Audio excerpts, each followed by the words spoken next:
This episode is brought to you by ZDMS. Okay, guys, physical inventory. Most dealers do it once a year. Some avoid it altogether. And honestly, who can blame them? Closing the store for days, paying staff to count parts, and still ending up with inaccurate data, it's a painful process that costs time and money. ZDMS changes that. With RFID physical inventory, 1 or 2 employees can complete a full store count in a single evening. No closing, no disruption, just pull the trigger on a handheld scanner and walk the floor. No line of sight required, no climbing shelves, no bending under counters, just fast, accurate counts feeding directly into your ZDMS system. And because it runs inside ZDMS's perpetual inventory system, your data is always current.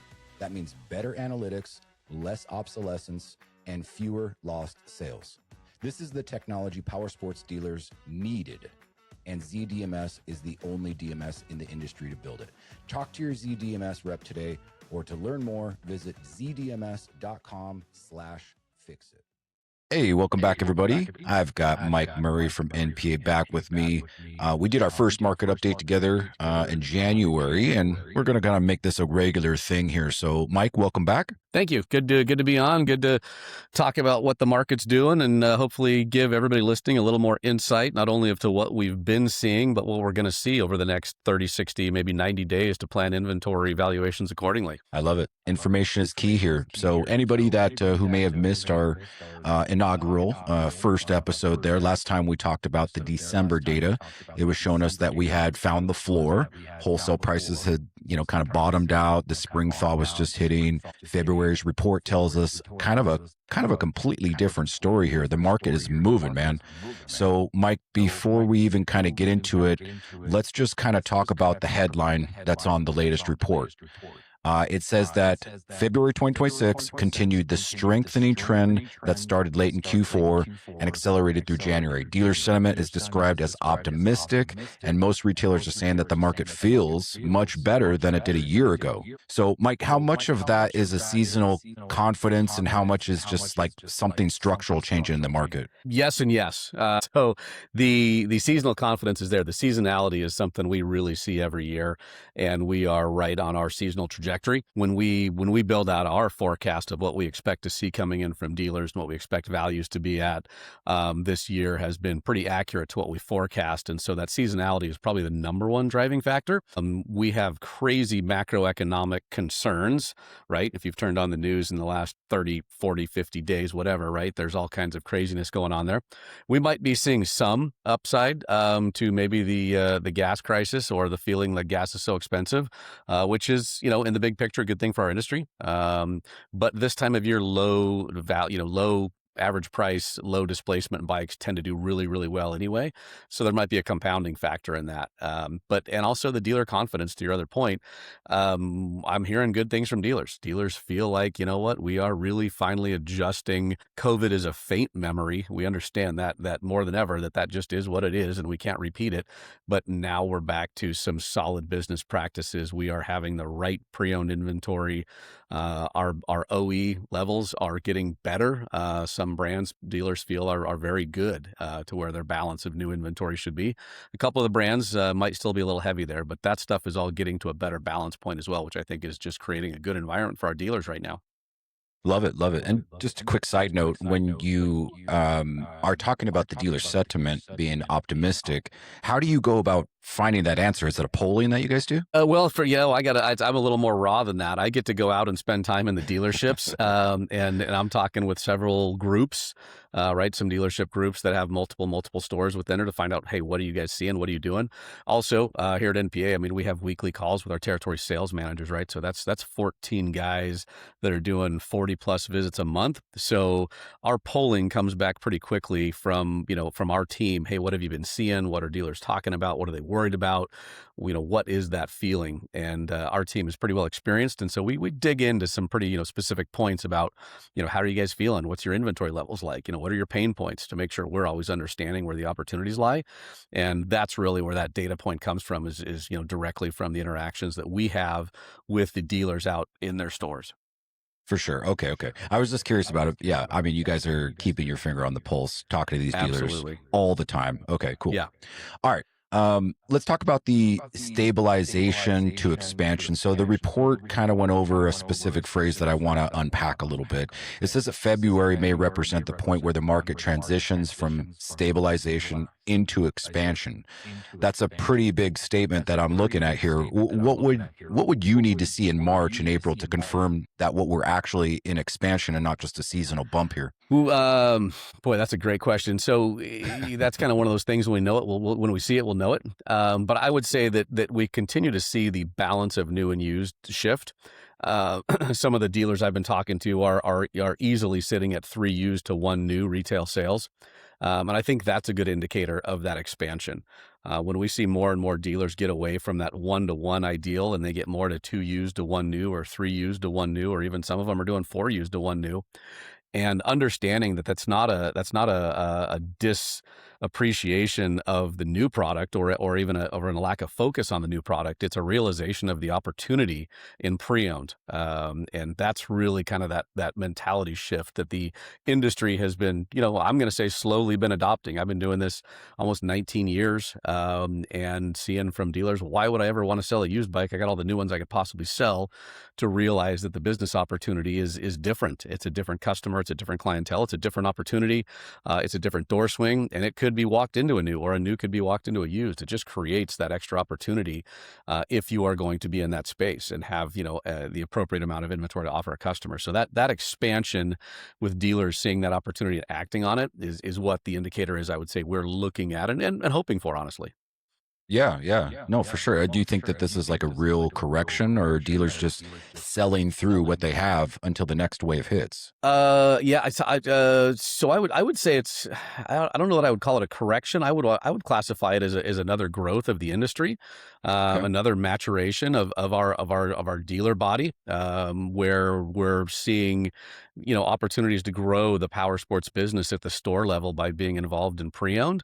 I do think there is kind of a balancing of with the several of the OEs as far as having the right amount of new inventory on hand, and that's going to make business better for the for the brick and mortars as well. Yeah. Okay. The report, obviously, you're talking about the rise in the pump prices and the Middle East. We kind of mentioned that earlier when we first came on. But it says it did not materially impact power sports demand in February. So how fragile do you think this is because of the conflict that's going on overseas? So I still have not had a dealer say, man, I've had 10 people come in today that said, I can't stomach the gas prices.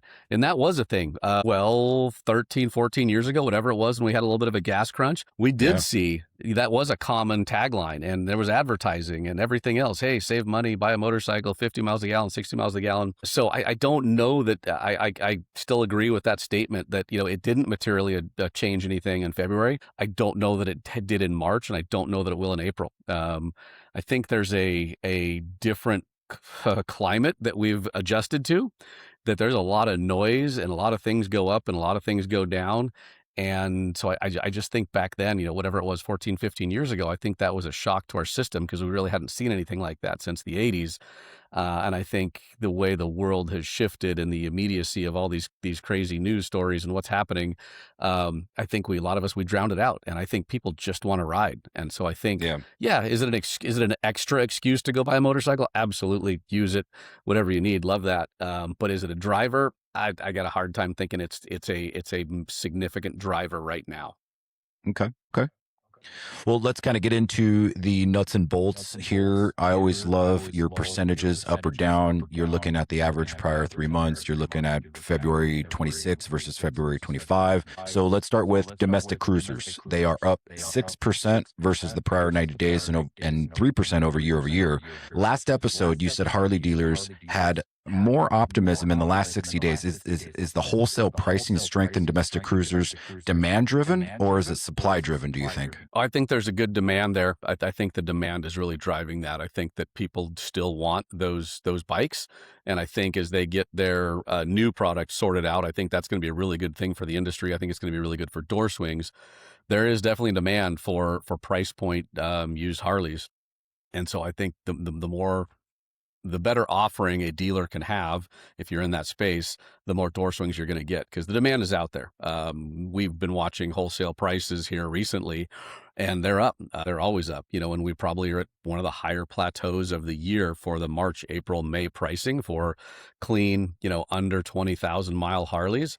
If it's something that a dealer can put on their floor, somewhere in the teens, maybe it's 12.9, maybe it's 15.9, maybe it's 19.9 for, whatever, whether it's a 2012 to 2018 model or even into the 2020 models, those bikes sell. That is some of that immediate feedback we get from our dealers right now is it's like, hey, anything that is in that sweet spot in that, $10,000-$15,000 range and has bags on it is great product right now. And that is being driven by that consumer door swing for sure.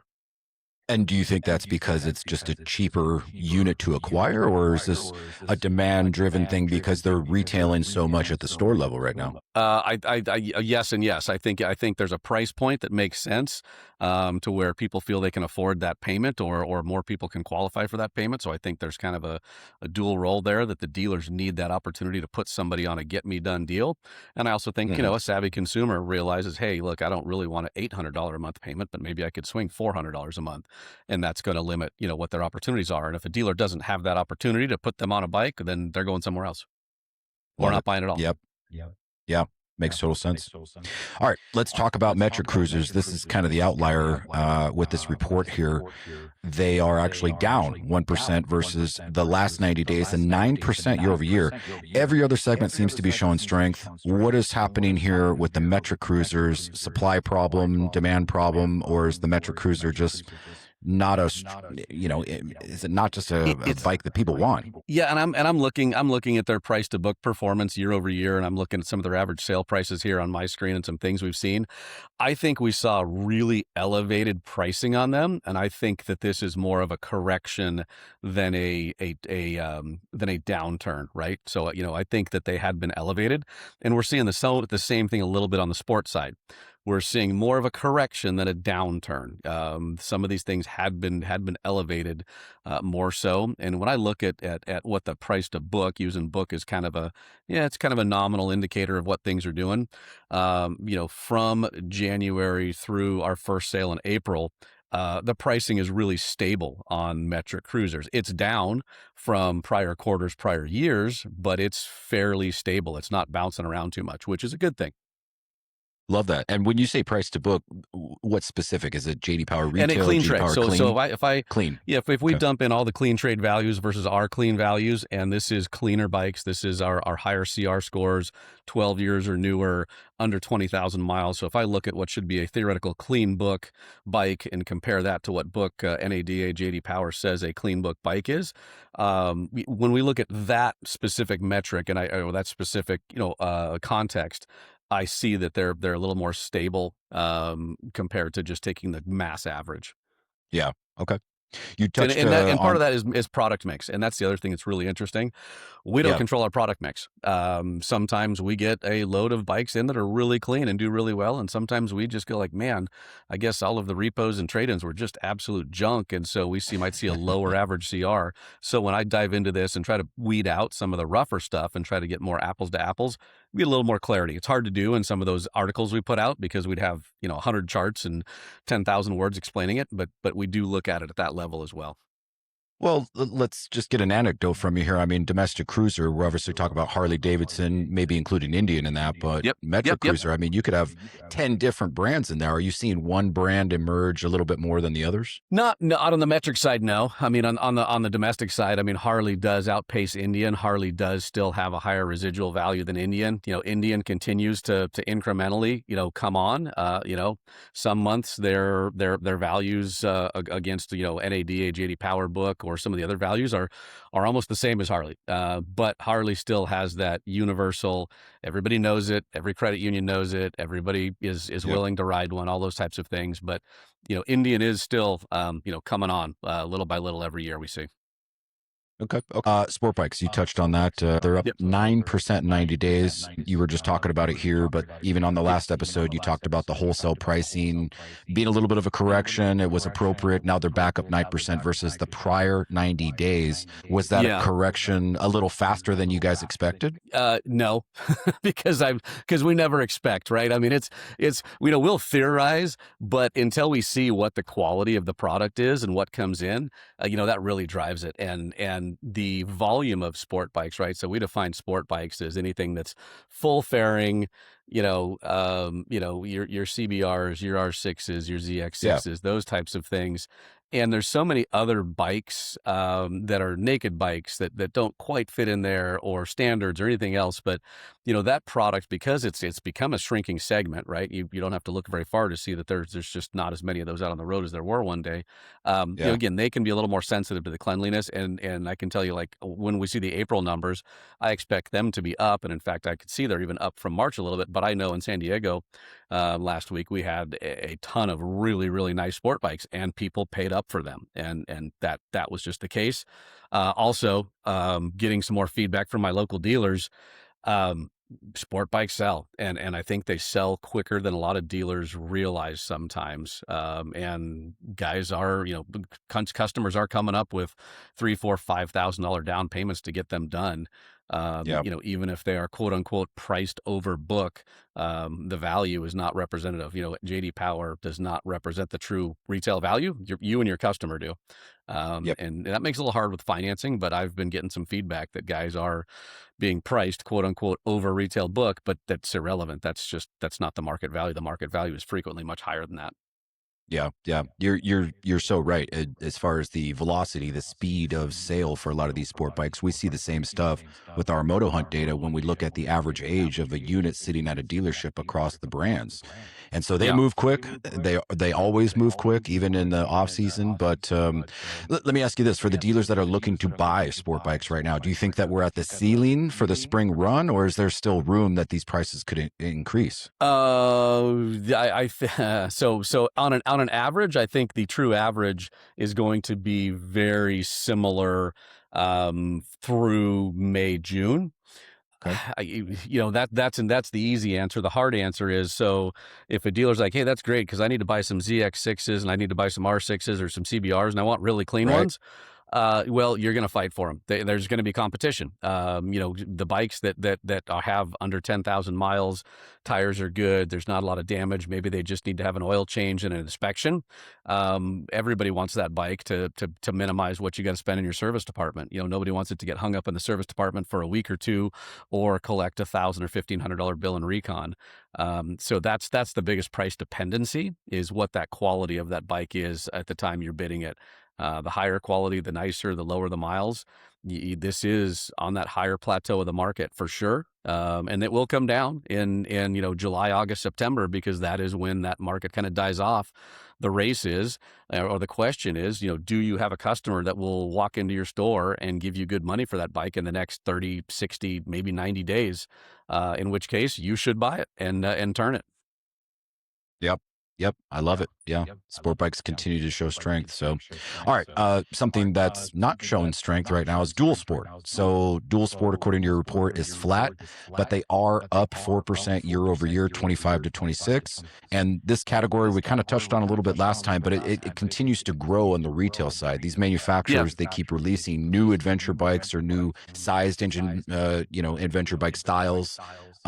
But the dual sport wholesale pricing is essentially flat. Is this that the auction is simply not having enough clean ones, or is the retail heat not quite translated into the wholesale yet? I think the best way to describe that, you really touched on it well there, and that's that the product tends to change every year or two. And so a couple-year-old, whether it's a big KTM, 1290, 1390, even if it's a GS or, Triumph Tiger, or even an Africa Twin, any of those types of things, which are the more popular, there is a lot of price variance in those. Once they get a couple years old, they seem to drop, their values seem to drop. Now, seeing stability right now, that's a good thing. I think that's just a good indicator that dealers are looking for, decent value on product. And so I'm happy to see that they're, relatively flat right now. I think that's a good thing.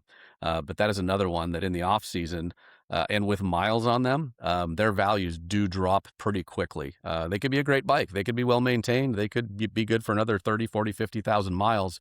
But when you start getting over 30, 40,000 miles on those big adventure bikes, or even other dual sports, the resale values, or the perception of the resale value, at least, because that's what we're talking about, of what people will bid for them, it drops pretty significantly when you get into that range. And do you see that drop a little faster on some of the European stuff, like the BMWs and Yes. KTMs, versus the Japanese stuff? Yeah, and again, the BMW is probably the most resilient to miles, just because they have that reputation, and that's just what everybody seems to think about them. The other brands seem to get beaten up by the miles pretty quickly. Yeah. Yeah. All right, let's talk about the little brother, MX. Yep. They're up 22% year over year. Obviously, the biggest segment to grow.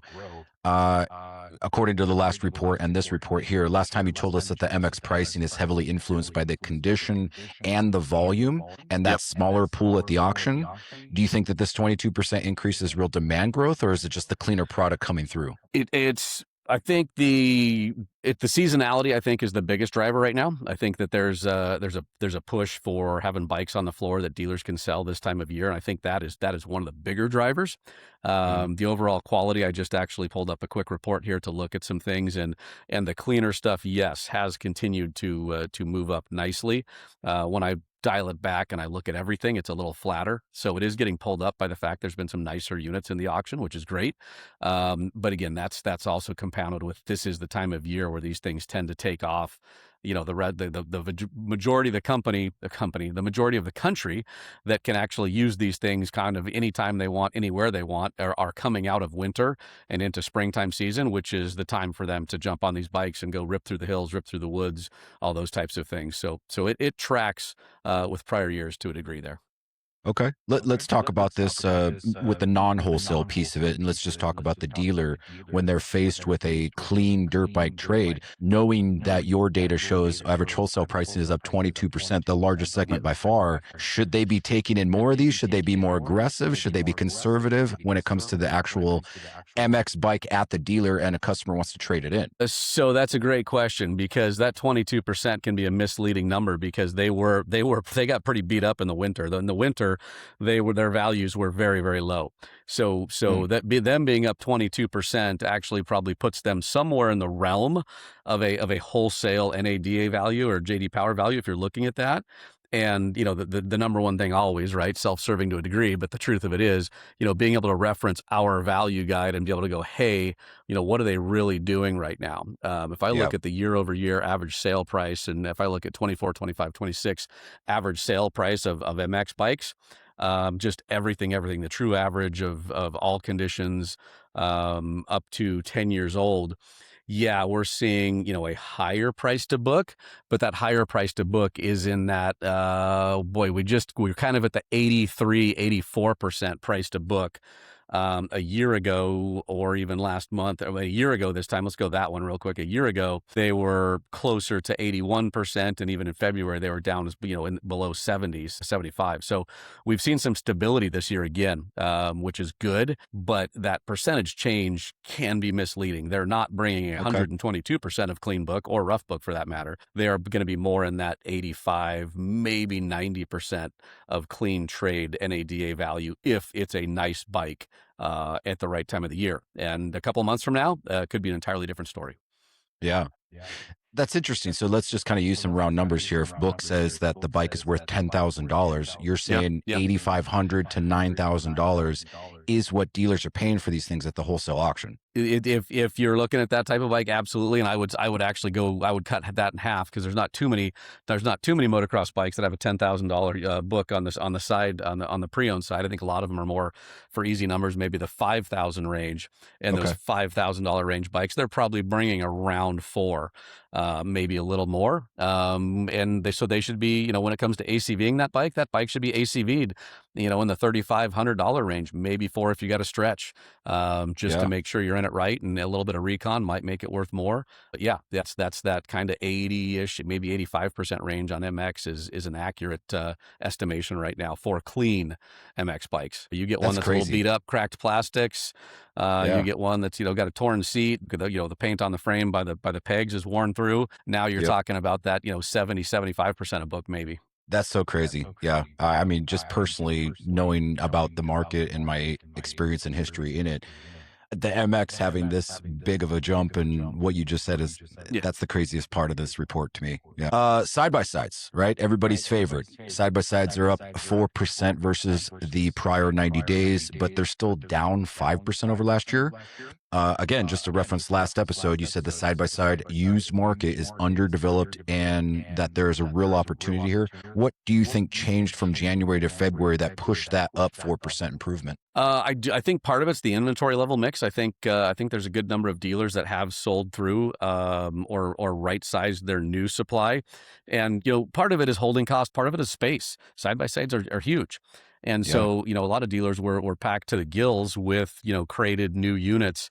And now that a lot of those have been sold through and the OEs aren't jamming them down their throat to the same level they were, I think there's an opportunity for them to take more of those in on trade. I also think, again, we are being driven a little bit by the consumer demand.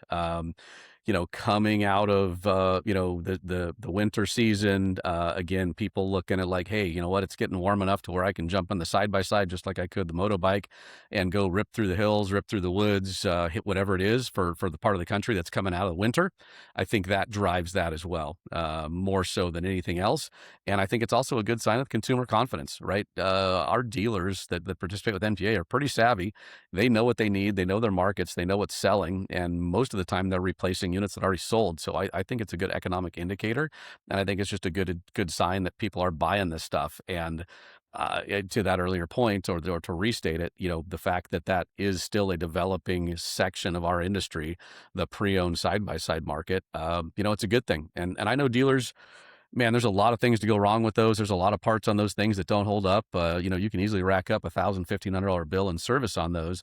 But, the value proposition is huge now that, these things are all knocking on the door of $25,000, $30,000. When you can get one wholesale in the $10,000 to $12,000 range, and maybe for another $1,000 or $1,500 make it right, or maybe a lot less than that, the value proposition is huge for you to be able to make, 15, 20%. On something like that when you can't get somebody done on a $30,000 rig. Yeah, we're seeing the same thing. I mean, the used level of side by sides are going up substantially, right? And especially in the last year. I don't know if you have it there, but is any one particular segment? Do you guys split them up by sport versus utility? Truck bed versus the razor, sport type. Do you split them up and see kind of what the volume is there on what is selling the more of, or even regionally for that matter? So I don't have I don't have that broken down on this report. I can tell you that the vast majority of what we see is the sport, right? It's going to be the X3s, it's going to be the Razors, it's going to be, the KRXs and those types of things. That is the majority of what we see. I can tell you that when it comes to the more utility type ones, the mules or anything that has the more usable bed on it, those hold their value sometimes a lot better than the sport ones, because there's a scarcity to them. We have dealers all the time going, hey, we do really, really well with Pioneers and those utility type side by sides. And their biggest complaint is that we don't have enough of them. Those things, if they're clean and they're under, 4,000 miles, they tend to command a pretty solid value. Again, it's not uncommon to see those sell for over, JD Power book values. If they're a clean utility type side by side, those do very, very well in the pre-owned market. But this report, I don't have that pulled out specific to give you the exact numbers. That's okay. That's okay. Now, what about regionally with the side by sides? I think we typically do a little bit better with the sports side by sides in the Southwest. Absolutely. Versus maybe in the Northeast, they're more of the utility preference because they're going through the woods and using it for work. Absolutely, positively, and we see that with all the different models. I mean, there's so many different models, from the trail models to certain engine sizes and other things. So a lot of states have regulations of what you can ride, where, and when, and everything else, and so that really plays into the seasonality. But to generally put it out there, the sport side by sides do much better in the Southwest, places where there's easy access to deserts or that wide open space, and those do terrible out here because they're not a thing in the Southwest. So the seasonality does affect those values to a degree. Yeah. Okay, cool. The regionality. I said that wrong. The regionality does the regionality definitely affects those. The regionality does affect those. Yep. Yes. Hunters absolutely. versus the Duners. Yep. Exactly. Yep. Okay, cool. All right, let's talk about the other weakest segment that we've got here. Weakest by far for sure. It's down 6% over the past 90 days. It's down 5% year over year. ATV volume, you mentioned this last time, volume at the auction has shrunk significantly. Is Yep. this a category in a long-term decline, or are there still pockets where dealers can do well with used ATVs? I think, so I think it's a very, very viable pocket in our industry. The problem is the supply of the pre-owned. So many people, I mean, there's hardly any sport ATVs being built anymore, right? There's only a couple of manufacturers making a couple models compared to where we were 10 years ago. Yeah. The utility side by sides, everybody's going to 1,000 cc engines, and they're just absolute beasts. And those things do really, really well, both used in the stores. I get great feedback, and they do really, really well at the auctions if they're clean, nice units as well. I think that's going to be coming on stronger. I think there's some good competition there. Recently spent some time in a store that was a Honda and CFMoto store.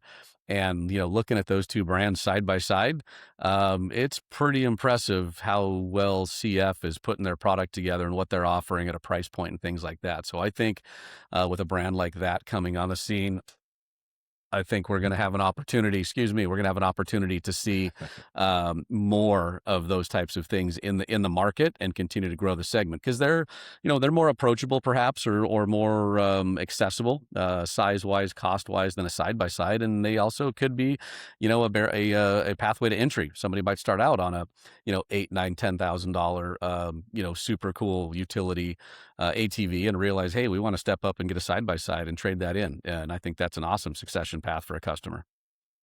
The last segments that we have here, PWC and Marine.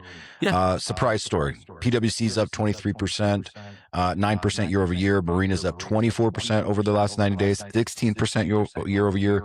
These are the biggest sequential moves in the entire report. Last episode, you kind of told a story about a wakeboard boat that didn't sell in December and then sold in January for like $112,000. I mean, is that the whole story here? It's just seasonality waking up to where people want to actually engage with the watercraft now? Or is there something else kind of driving these numbers? Two things separately. Watercraft PWCs, this is the time of year. We always see these go up this time of year. And even year over year, it seems like there's a little more enthusiasm and optimism about them. And so that doesn't surprise us. Also, the volume of those is very similar to the ATVs. Now, we used to have auctions where there was, 100, PWC at any given auction. It was that's just normal. And now we may only see, 30, 40, 50 at a big auction for the PWCs. So that volume has changed. And so that overall price to book average, or that overall price change average, is really heavy dependent on the condition. As far as actual marine stuff goes, when it comes to the boats, the real story there is the fact that we've been growing it, the fact that our participation from buyers and that our participation of sellers has been growing at a rapid rate over the last 18 months. This is an opportunity where we are coming into season with more momentum from buyers and sellers than we've ever seen. And so our month over month and year over year changes are going to be heavily driven just because we have so much more of that product in our building now and a greater selection of it. And so that is really the backstory on the marine side. And like I said, the PWC is a little bit of product mix, but definitely in season for that. Love it. Okay. Yeah, definitely a big segment there that's growing. Okay, so let's kind of go into a little shift here, unless there's anything else about the report that you want to kind of cover that we didn't go over yet. Nope, that's a great question, Jacob. I appreciate that very much. Okay, cool. Well, let's kind of talk about what we always talk about, and that's the dealer. So, Mike, obviously, we always talk about the auction as a great place for dealers to go when they need inventory, and NPA is wonderful for that. But let's spend a little time on the full picture for dealers and maybe where some good places are to source bikes here in 2026, because I think the best dealers I talk to are not just auction buyers, they're auction buyers and other sources of used, good, clean bikes that are coming in. Let's talk about the service department first. So I've obviously been hammering on this a little bit. What do you think it is about dealers trying to tap into their service department and trying to acquire used, good quality bikes out of their service department from people who are bringing them in, getting a repair or some kind of service done? Jacob, are there any good tools out there that would help them do this? Well, not to do a shameless plug, but yeah, Moto Hunt for sure does that. But see, I keep asking the question because this is something I did long before we created Moto Hunt, and I did it manually, but it Yep. seems like there's just still this disconnect between the sales department who essentially buys the used bikes or Yep. trades them in, and the service department who's back there servicing them. It's I'll use the old stupid line, always be closing. I mean, always be buying, right? I mean, that's the other side. You have a person and with their motorcycle under your rooftop. They're already in line to give you money. They trust you. They like you. They're there. Why not have another conversation? Okay. I can tell you right now, when we talk with dealers, we always ask, hey, where do you source bikes? And yeah, I buy out of service sometimes. Well, what's that look like? What do you guys do? Are you picky? And I get a range of answers. Well, yeah, if we're looking for something, we see something. I got other guys like, man, we try to put a number on everything in service, and that's the guy that's doing the most pre-owned business. That's the guy that's also making the biggest margins, and his customers are happy. They're not grinding him. They're not necessarily taking their heads off. They're having the conversation of, hey, listen, man, your VTX or whatever, cruiser or sport bike or dual sports in here, going to be doing some service. Have you thought about trading it in or even just selling it outright? Simple question. What again? The answers are yes, no, maybe. Okay, well, let's go. Let's turn a yes into a yes and a maybe into a yes and a no into thank you very much. Well, keep us in mind if you ever consider it. Yep, And I think those things are planting huge. that seed. I think there's dealerships that just miss that process and that opportunity. To help those processes in dealerships is key, right? I mean, that's the deal. I see dealers that do it manually. I see dealers that use Moto Hunt. I see dealers that, just go out and put stickers or tags or Post-its on the ROs that says, hey, we'd like to buy your bike. Come talk to us at a minimum, right? Even if they're allergic to the Yep. phone, they can do things like that and just put a seed in the customer's mind that says, hey, even if you don't want to sell to me today, keep us in mind when you do feel like selling it. And again, to your earlier question, I don't know why more dealers don't do it. That's some of the easiest inventory for them to acquire. When we do our education pieces, we have a little bit of a pie chart that says, here's the main sources. You should be buying stuff out of your service department, off the street, getting them from trade-ins, and use an NPA to fill in what you can't fill in. And, the NPA slice of the pie probably shouldn't be more than, somewhere between 20 to 35% of your inventory, because those other Yep. sources are right at your fingertips, and you should make better margin off those other places because you control the cards. They're not competitive. Let's be honest, National Powersport Auctions is competitive, especially this time of year, but there's still lots of opportunity here. I love it. How many units do you think is sitting at an average service department with the dealers that you talk to that could be part of this acquisition strategy for the average dealer? So I probably can't intelligently answer the number of units, but I can tell you that most of the dealers who feel like they're successful at it are buying 2 to 3 bikes a week out of their service department. So if they're buying 2 to 3 bikes a week, if they're buying, 10 plus bikes a month, that they're planning on a probably high, at least 20% margin. Do the math. If they're $10,000 average bikes, I mean, they're taking an extra, tens of thousands of dollars a year to their bottom line by doing work, a little bit of conversation on a bike that's already within their grasp, and they already know everything about it. That's also one of Yep. the great benefits is they know exactly what they're getting into at the service department. That's literally sitting in the back of their own building. Yeah, Here's another kind of way to look at it too, is that it's not just buying, but these are trade opportunities as well. It gives you an absolutely. opportunity to move a new or a retail used unit. And even if this one that you're taking in from the service department is not that nice, guess what? You have NPA to go sell it to the wholesale market on and move it out of your inventory, right? So all of these things kind of are a big funnel for everything. We've seen more and more dealers buy for wholesale to that point, and that's one of those things. Well, bike's a little rough, man. They're bringing about 6 to 65 at NPA. Boy, I don't know if we could recon it, but if we can buy this thing, in the low fives, we could send it to NPA and make 5, 6, $700 for doing nothing. And okay, cool, why not? And so that wholesale to wholesale is another just little hidden gem that's sitting there. What about the guy that doesn't want to fix his bike? Well, what do you give me on trade? Oh, we don't really want it. That's kind of old. That's kind of rough. Well, pull up our value guide or call our direct buy guys and let us put a number on it for you and figure out what you can do with it. Those little gems are sitting there as well. For sure, for sure. Let's talk about the trades real quick. Offense versus defense. Last episode, you talked about dealers should be going on the offense versus waiting for the trades to walk in the door. Yep. Uh, a lot of these dealers seem to be still in a defensive mode, or conservative mode, rather, I'll say. They like to wait. They like to react. They take whatever shows up.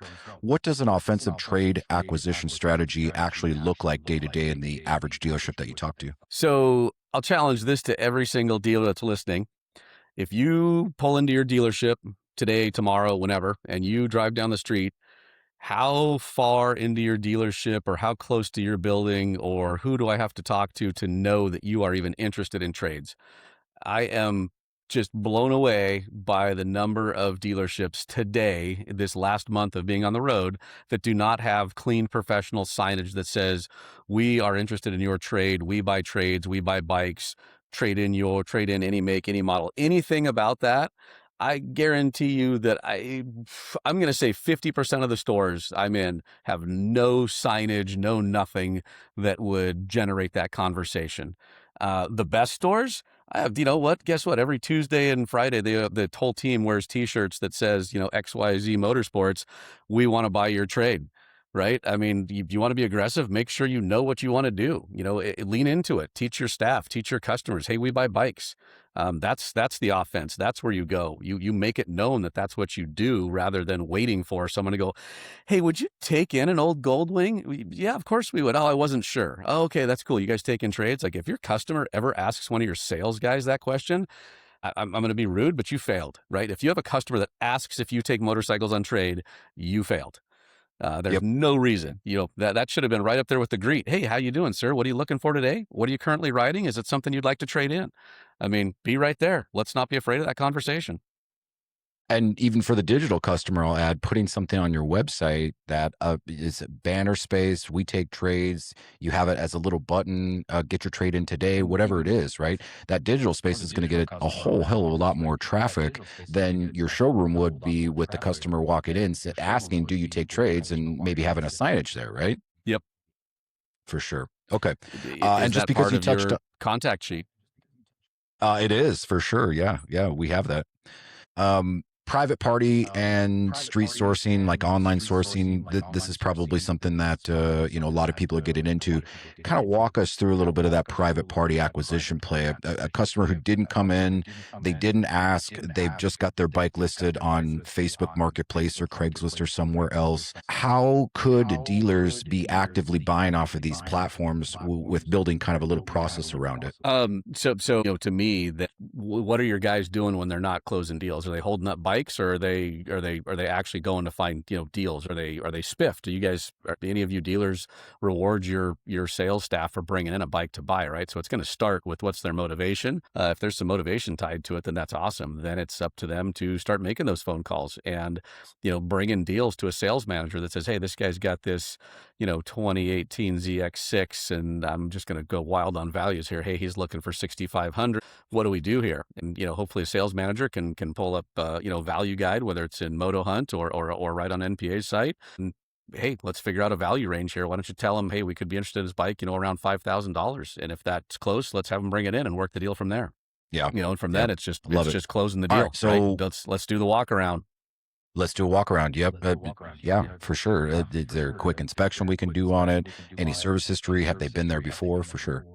Absolutely. Let's talk about the condition, right? The February report actually on a quick sidebar here, it mentioned that cleaned pre-owned units are a priority for spring. What does that actually mean, clean, in the auction world? Like, walk us through the condition scoring system real quick. What separates a 76 from an 85, and how should dealers be setting their minimum condition when they want to buy? So that NPA score is a compilation score, and it can be a lot of different individual items that drive it between a 77 to a 79 to an 84. The major items carry more weight: engine, frame, transmission. Those being scored 1 point higher or lower could move the entire score 3 or 4 points. Turn signals and mirrors and grips might only move the score a half a point. It might not even be visible in the total score. And so understanding, the value of those items that might be in good or fair or poor condition is a big part of that. If something has an issue with a frame, man, that can whack a score, 5, 6 points. But if all those major components are in really, really good shape, and there's just, oh man, it's got a broken turn signal, a broken mirror, a broken lever, and a torn grip.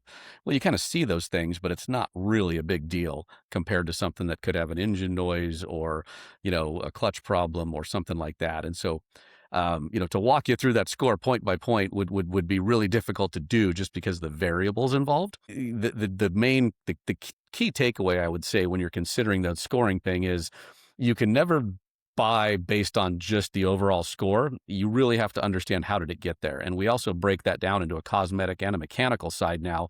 So you can see a bike that scores a 79 and it could be mechanically, it could be an 85 where, hey man, this is just normal, clean, it's good. But on the cosmetic side, it could be a 70 because it's got a cracked fairing or a dented tank or a number of those issues. So you might see the bike and be like, oh man, how is that a 79 with some cosmetic damage like that? Well, mechanically it's near perfect, but cosmetically it then got beat up a little bit. And so that compilation is really where the key is. And I think it's the same thing a dealer would look at when they're looking at a bike on trade. Hey, it looks really good. Hey, that bike is perfect. Oh man, it's got a noise or the clutch isn't right or something's been jacked with. Boy, that's not as good as it looks. And the flip side is, hey, that thing's all dirty and nasty. And, I can see a turn signal hanging off and a broken lever, but man, it runs perfect. It just needs $500 and little bolt-on parts. Okay, that bike's better than it looks. And that's really what we always strive to do. We just want to put the information out there so the dealers can read the condition reports, look at the 40 pictures, look at the 39 points that we try to describe and go from there. And the same thing they'd be doing on a bike and a trade-in. Hey, you're going to look at it, you're going to listen to it, you're going to consider what those repairs required are, and you're going to bid from there. And that's the same thing we encourage. You guys have a great and very thorough inspection process and scoring system, obviously. If a dealer didn't already have their own unique inspection, used bike inspection, how is a good way that this dealer can kind of take from what you guys do and implement that in their own store when they are looking at these used trade-ins or these private party purchases? So we've put out, and I think it's still on our website, so I apologize for saying this without having it validated, but if anybody wants to reach out to me or any one of our territory sales managers, we'll give you a copy of a generic one that we built that is loosely modeled off of our CR score. It's not weighted, but it hits on 35-ish main items, and it has a scoring section and some why and some trade-in process in there. If a dealer doesn't have one already, they should look at this and they should go, hey, I like this. I'm going to steal this. I'm going to change it. I'm going to modify it. I'm going to use one thing. I'm going to use all of it. It's kind of a freeware, shareware thing we put out there years and years ago because I saw so many dealers that were still doing what I like to call post-it note trade-in evaluations, right? The sales manager looks at the bike, goes, all right, let me scratch this down on a post-it note, slap it on there, go $4,500, see what he says, right? Versus, hey, let's go build value and why we're going to offer you $4,100 and why that's a fair price rather than just, hey, see if this sticks and let's go from there. Involving the customers in that practice, showing them, you're going to build the value to why they should give you $15,000 for the motorcycle you're going to sell them. You can do the same thing and build the value or the understanding of why their trade-in is worth X. Hey, listen, we're going to do a full service. We're going to do 2 tires. We're going to do this. It's going to need that. I can't put this out there and not have a happy customer. I know you've loved the bike. I know you've taken good care of it. I just have to make sure when it leaves here with the new customer that all those things are triple checked, and that costs me money because I want them to be as happy as you are when you leave on your bike. That's a very good point. It's a closing tool as well. Yeah, just explaining it to them why, for sure. Okay, absolutely. 2 more quick questions here for you, Mike. Let's talk about the lenders briefly, right? Because they are kind of what makes most of this retail in our world go around. Last episode, the stability you talked about in pre-owned value matters to lenders because that's what they're looking at. Retention when they finance used bikes. What are financing institutions actually seeing right now that is making them more or less confident in the used bike market and then allowing loans to go out to our dealers so that they can retail these things? I would, this is easy. I don't think there's anything to report, which is a good thing. I don't think there's any indicators that are showing that they should be excited or nervous. I think it's business as usual. And I think, they might have an eye on the stock market. They might have an eye on some of those So socioeconomic indicators, they might have an eye on what the average household debt is doing right now, the average savings account are doing. I think they have all their business analysts looking at that, but they're also looking at the fact that people are still paying their bills and that the default rates are no real different than anybody has projected, and they're certainly not outside of anybody's comfort zone. And so I think that's going to be business as usual for months to come, barring any major economic changes. Yeah.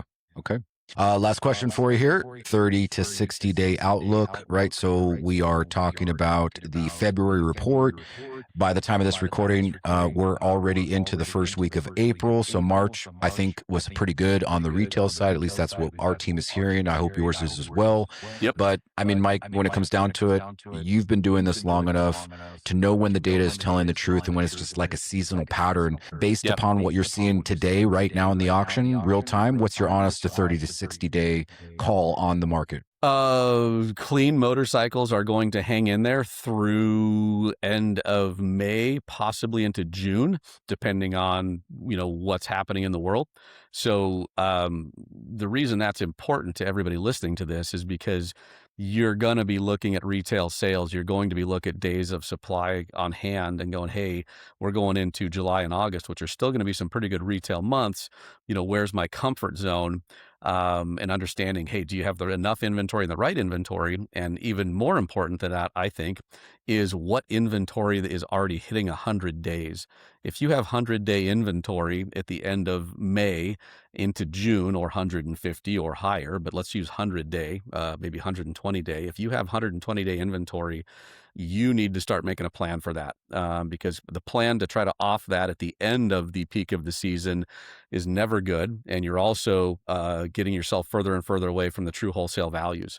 What you ACV'd that thing for 4 or 5 months ago and what the current market is doing, especially being that we're at the back half of the season or even the tail end of the season, you need to move that unit as quick as possible retail. And if it's not moving retail, get it to NPA so that we can get it out there on the floor, and that somebody else that might have a deeper market or a market that can go deeper into the season, perhaps they can still break you out of that thing. But carrying that into August, September, October, and then worrying about it, that difference is always painful. And there's always like, oh man, I probably should have brought this to you 2 months ago or 3 months ago because I'd already had it for 120 days back then. I want to make those stories evaporate. I want to help dealers turn that inventory and get that money reinvested in the right product rather than wishing it away after 6, 7, 8, 10, 12 months. Yeah, you always talking about an average used bike capital being turned 4 times a year, right? That same $10,000 should be quarterly turned. I love that. Any addition to that statement there, or any modification to it? No, and it's not always a perfect quarter. Some of our dealers out there, they have a narrow riding season, but they can still turn that deal 4 times in 6 months. They may not turn very much in the winter, maybe once if they're lucky, but in season, some dealers are turning, 2, 3, 4 times just in season. But that doesn't happen by accident. That doesn't happen by just holding on inventory until it eventually sells. There's a level of proactivity, making sure that you have the right inventory and that the wrong inventory isn't clogging up the pipeline or dragging you down. Yeah, love it. Love it. All right. Well, I think that's it, Mike. I think let's try to land this. Let's try to land this airplane here. Thanks to Mike Murray from the NPA team. We're going to keep doing these market reports every time you come out with one of them. You can find the full February 2026 market report at npauctions.com. Connect with Mike at mmurray@npaauctions.com. And as always, if you're working through your used bike strategy, definitely the NPA is a great place to find and source those used bikes and obviously buy them. But if Moto Hunt somehow fits into that for the appraisals or for your inventory allocation mix, you can go to dealers at motohunt.com.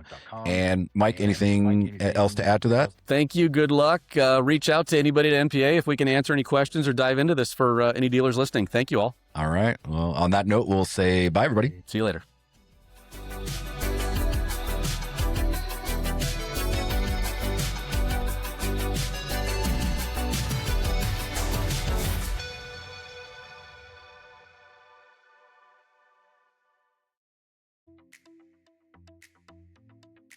As many of you know, taking physical inventory is something you do once, maybe twice a year, and sometimes you avoid it altogether. With large quantities of parts, accessories, chemicals, tires, and various other merchandise throughout your store, it's not a simple task to complete. There is a better solution. A solution that gives you the ability to cycle inventory counts anytime without disruption to your business. That solution? ZDMS RFID Physical Inventory. With RFID tags placed on inventory, you can cycle counts or conduct physical inventory with the RFID handheld scanner by simply pulling the trigger and walking around your dealership. RFID scanners do not require line of sight, so counters don't need to bend down under partitions, climb shelves, or position items to be visually seen to be counted in most cases. Contact your ZDMS representative to learn more about RFID physical inventory and how ZDMS is the only dealer management system in the powersports industry building the technology your dealership needs.